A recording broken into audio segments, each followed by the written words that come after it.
El claustro de Sor Juana es un importante inmueble antiguo, emblemático en el centro histórico de la Ciudad de México. Fue fundado en 1585 como el convento de Santa Paula de la Orden de San Jerónimo, y en todos sus años de historia también ha sido hospital, cuartel y caballería militar. En la actualidad alberga una de las universidades más distinguidas en nuestro país. Yo soy Alexia y esto es De Todo. Vamos a descubrir el claustro de Sor Juana.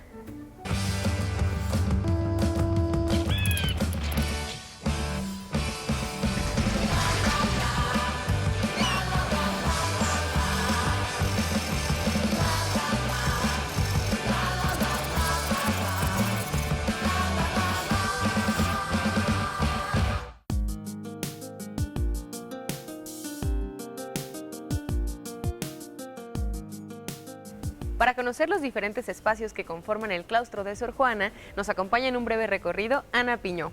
Ana, muchas gracias por acompañarnos aquí en De Todo. Cuéntanos en qué espacio nos encontramos ahorita. Encantada. Este lugar se llama el Patio de los Cipreses y es uno de los patios donde estuvo la casa más antigua de la fundadora del convento de San Jerónimo.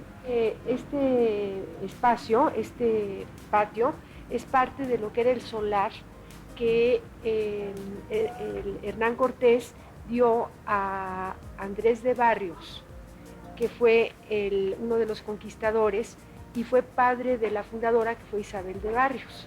La historia de esto es interesante porque, bueno, la conquista termina en 1521, para principios de 1522 se hace Hernán Cortés la traza de la ciudad española sobre la antigua Tenochtitlan y se reparten los solares para los conquistadores en el centro y estaba en las orillas. Esta San Jerónimo correspondía a la orilla sur de la traza de Tenochtitlan y ese le tocó a Andrés de Barrios. Y en esta parte antigua de lo que podemos decir todo el claustro, encontramos también otro patio. Es el patio de la fundación, les invito a que pasemos.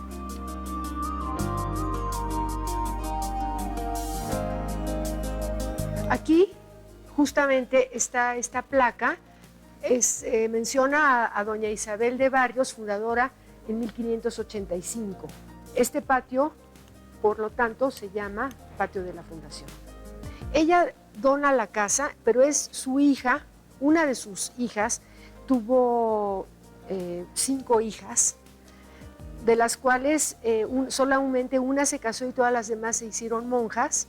La mayor de esas hijas, que se llamó Isabel de Guevara, es la que verdaderamente hace la fundación. Y es muy interesante porque escoge que sea un convento de jerónimas, una orden que se establece aquí en la Nueva España, digamos, y de aquí irá a España y a otros lugares. Es el único caso. Todas las monjas que estuvieron aquí desde el principio, y todas, pues sí sabían escribir, y sí sabían y leían, y entonces eso siempre lo hizo un poco un convento especial. Por ejemplo, pueden las monjas después construir aquí no nada más las celdas, sino pequeñas casitas que permitían que vivieran pues con muchísima más comodidad que en otros conventos. En este caso, sí pudo Sor Juana, 100 años después de esta fundación, tener un pequeño casita departamento, ¿no? Que tenía la biblioteca, tenía donde ella podía trabajar, tenían esas casitas también albergaban a las sirvientas, servidumbre. Entonces, este convento tuvo muchas características interesantes y diferentes. Y además de toda esta historia interesantísima, este patio conserva algunas características que lo hacen distinto a los demás. Cuando se reconstruyó, se trajo, para colocarlo y adornarlo, esta fuente, que tiene abajo una marca que dejan los arqueólogos de cemento, que significa que ha sido cambiada de su sitio original, que fue trasladada y que fue colocada aquí después. Y entonces esta fuente, que sí es del siglo XVII y que sí corresponde a la época que vivió aquí Sor Juana, esta fuente no estuvo jamás en otra época más que después de los años 70 en este lugar.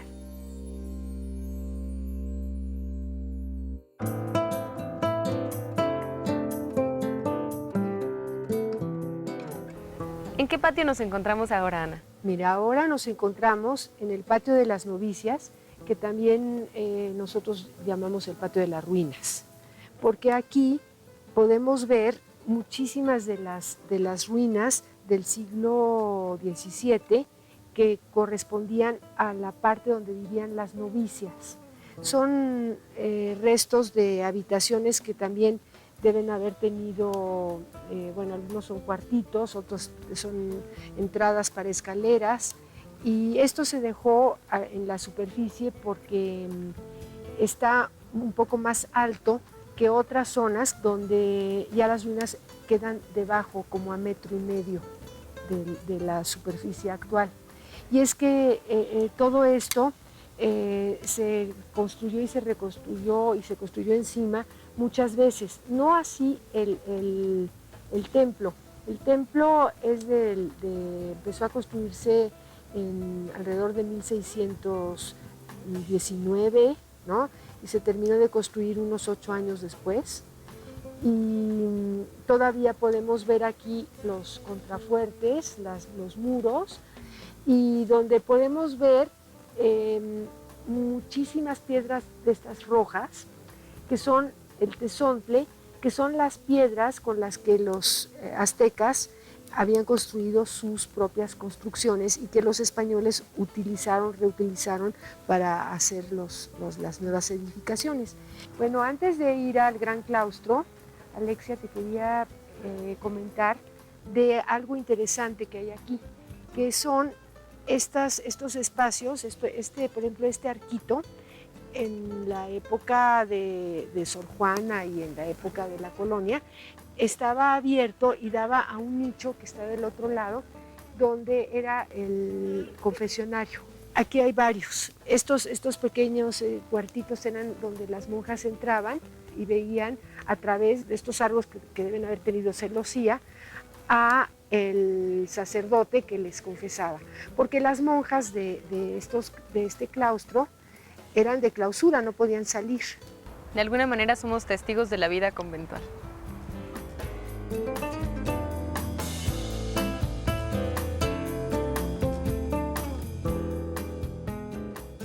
El patio más grande que tiene este complejo es el Gran Claustro y es verdaderamente impresionante, así como hermoso. El Gran Claustro es un espacio enorme que está reconstruido igual como estaba en el siglo XIX, como fue transformado a finales del siglo XVIII, cuando dejaron de existir las casitas que habían construido en los siglos anteriores y que convertían todo ese espacio como en una pequeña ciudadcita adentro del claustro, ¿no? Que tenía sus calles, tenía sus fuentes. Esta es una de las fuentes. Aquí en el Patio de los Gatos se trasladó otra de las fuentes como la que está en el Patio de la Fundación. Y bueno, la forma que tiene, que es muy majestuosa. Ahora, ¿qué les parece si nos acompañan a uno de los espacios más increíbles que tiene este lugar?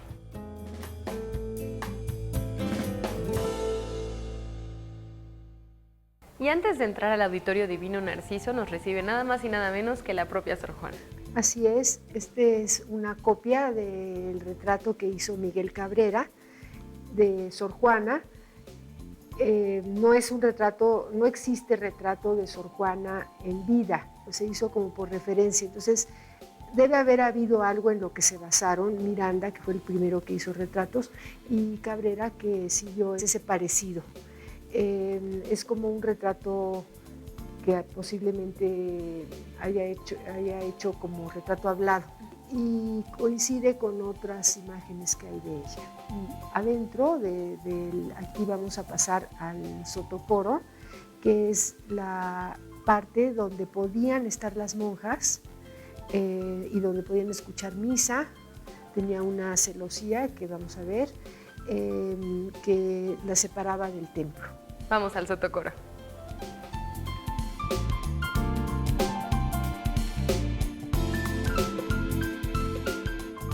¿qué podemos encontrar aquí en el Sotocoro?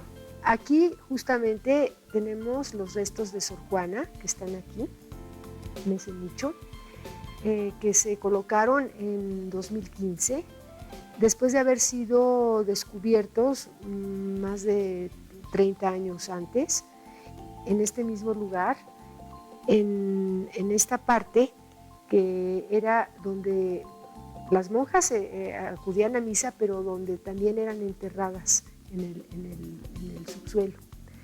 Y cuando se hizo la restauración en los años 70, se encontraron aquí cerca de 300 restos que están conservados. El Instituto Nacional de Antropología se encargó de toda la investigación y el único resto que había, junto con otro de una niñita, que tenían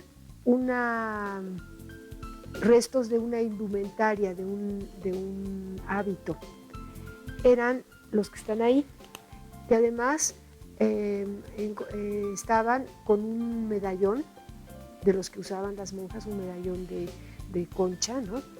Y con un rosario, que es el que también está ahí encima. No se puede asegurar al 100% porque no tenía un letrero, porque no tenía ninguna de las monjas, todas eran enterradas anónimamente, pero era la única que estaba con estas características.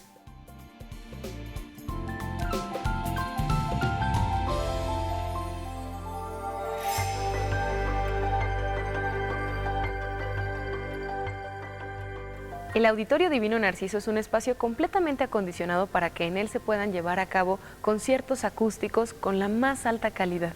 ¿Cuáles son las características de este espacio, Ana? Pues mira, esto se remodeló y se instaló un sistema acústico precisamente para convertirlo en efectivamente una de las mejores salas de música especialmente y para todas las actividades que se realizan aquí, de conferencias, también hay obras de teatro, en fin.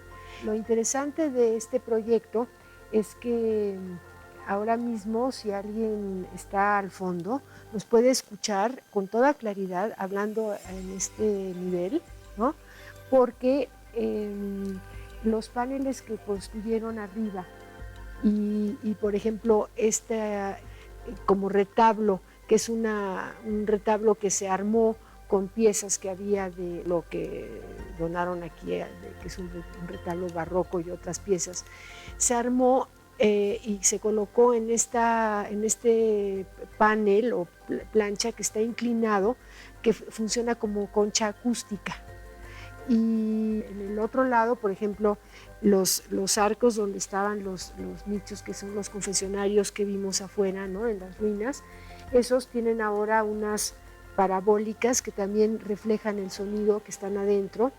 Y fue muy, muy original y muy buena idea que en vez de hacerles hoyitos a las maderas que los cubren, se pusieran textos calados de Sor Juana. Entonces todos los nichos tienen esos párrafos o versos o algunas partes de textos de Sor Juana, y sirven para que el sonido se absorba o se refleje desde ahí. Lo mismo sucede con las bancas. Todo el sistema permite que este salón o este espacio que fue el templo de San Jerónimo sea ahora una de las mejores salas de música que hay en la Ciudad de México, en el continente, en el mundo. Y no solo eso, sino que además se trata de un espacio en donde la comunidad estudiantil y el público en general pueda asistir a estos conciertos. Exactamente. Muchísimas gracias, Ana.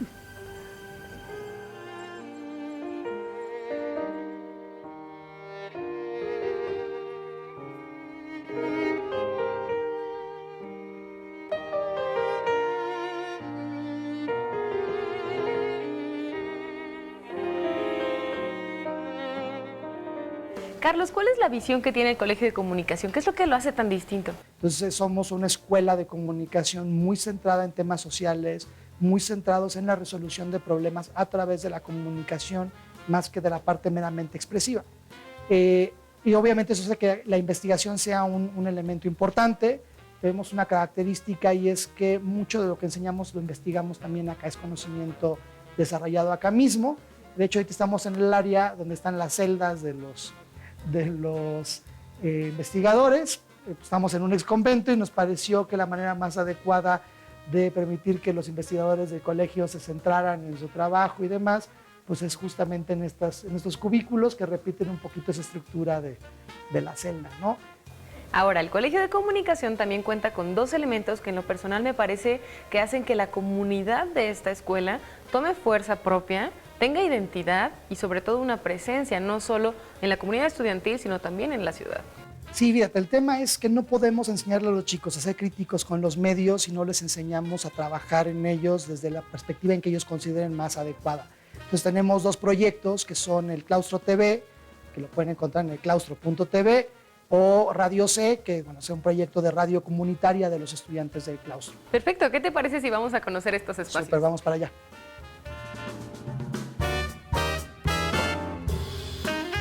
Entramos, estás por acá.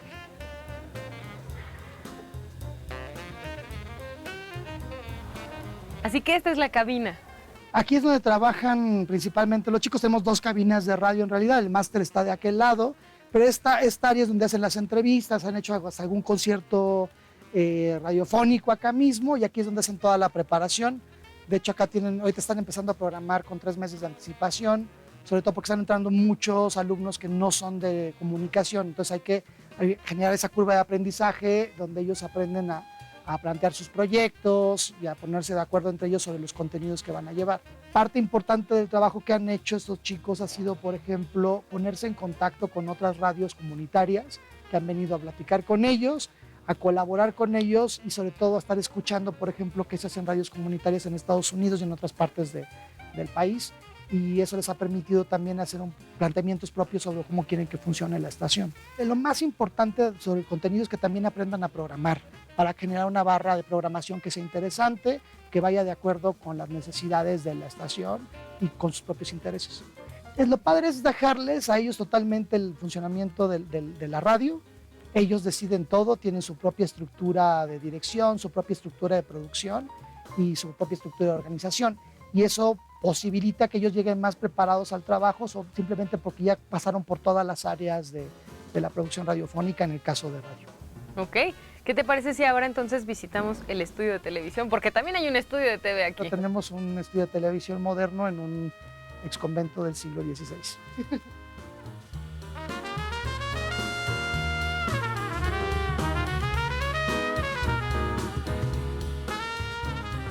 Y ya nos encontramos en el estudio de televisión dentro de la universidad. ¿Cuál es el objetivo de contar con un estudio como este, Carlos? Mira, la idea es que los chavos puedan conocer la dinámica de producción más profesional, que puedan hacer algunas de sus prácticas y trabajos acá mismo y que puedan experimentar eso. La experimentación es como la parte más importante de nuestro modelo educativo, porque te comentaba hace un ratito, aquí no llevamos materias ni de periodismo, ni de fotografía, ni de radio, ni de televisión. Llevamos laboratorios de 10 horas semanales donde los chavos tienen que experimentar y aprender por ellos mismos cómo utilizar los equipos, ya sean analógicos o digitales. Acá no desechamos ninguna tecnología porque realmente nunca sabemos en qué entorno laboral se van a encontrar. Vaya, la idea es que los chavos sepan cómo integrarse de entrada y puedan echar a volar también su creatividad, que van a ir a aplicar después a otros lados. Entonces nos parece más importante que los chavos puedan plantear un proyecto, integrarse a ese proyecto con ideas, ¿no? E ir aprendiendo en la práctica, que es como se aprende realmente la parte de la producción. Mira, tenemos ahorita el proyecto más importante es el Claustro TV, que es un canalito de televisión por internet. Ahí tenemos materiales de diversa índole y es que además el claustro se presta mucho para eso. Tenemos unos conciertos maravillosos, lo que implica también hacer el registro de sonido en directo y hacer la grabación en vivo, por ejemplo, de un concierto de Guadalupe Parrondo a 3 o 4 cámaras, con las manos, el piano y un violinista. Tiene su chiste, digamos, y los chicos tienen que ir aprendiendo eso. Tenemos mucho material, por ejemplo, de recetas de cocina mexicana, y tenemos una serie ahorita también que está arriba, muy, muy padre, que se llama Articulaciones, que son problemas sociales vistos de la perspectiva de la comunidad del claustro. Aprender haciendo, eso Exacto. es todo. Muchas gracias, ¿A Carlos. ti? El arte no reproduce aquello que es visible, sino que hace visible aquello que no siempre lo es. Mari, ¿cuál es la oferta educativa que tienen aquí? Pues el claustro es referencia precisamente como universidad en México en carreras de humanidades. Contamos con carreras únicas en México y en América Latina como Derecho y Gestión de Paz, Derecho. Contamos con la licenciatura en Comunicación y Nuevos Medios, Filosofía, Escritura Creativa y Literatura, que también es única en México. Contamos con producción de espectáculos, que también somos pioneros precisamente en esa carrera. Estudios y gestión de la cultura, estudios e historia del arte. Contamos con filosofía, contamos con lo que es la carrera de gastronomía, que es, bueno, fuimos también los pioneros en México de traerla hace 24 años, entonces, pues bueno, marcamos precisamente la diferencia. Psicología, que también es un programa que está acreditado precisamente por la CONEI, que es muy prestigioso a nivel nacional, ¿no? Y muy reconocido. Esos son los 10 programas que tenemos de licenciatura. Contamos con 3 maestrías. Tenemos una gama extensa en lo que es educación continua. Tenemos actividades culturales, ese es un sello del claustro, donde están abiertas a todo el público, más de 300 actividades, por lo cual los invito a participar a todas ellas. Mari, ¿cuál es la filosofía que tiene esta universidad justamente para encaminar a los alumnos no solamente con un enfoque responsable en cuanto al contenido, sino también proactivo? La investigación es una parte fundamental en cada una de estas carreras. Así es, la investigación, la docencia son pilares precisamente de nuestra casa de estudios. Obviamente también el compromiso social. Deben de tener ese enfoque precisamente todos nuestros egresados. Nos vamos hacia los grupos más vulnerables, tenemos actividades precisamente de apoyo. Es parte de la sensibilidad de alguien que estudia un área de humanidades. Creo que realmente si hacemos un cambio, ¿no? Queremos formar a profesionistas que tengan injerencia precisamente en ese cambio social, ¿no? Muchas gracias, Mari. Al contrario, pues hazlo diferente, es nuestro lema de esta campaña. Los invitamos a ser parte de la comunidad Claustro.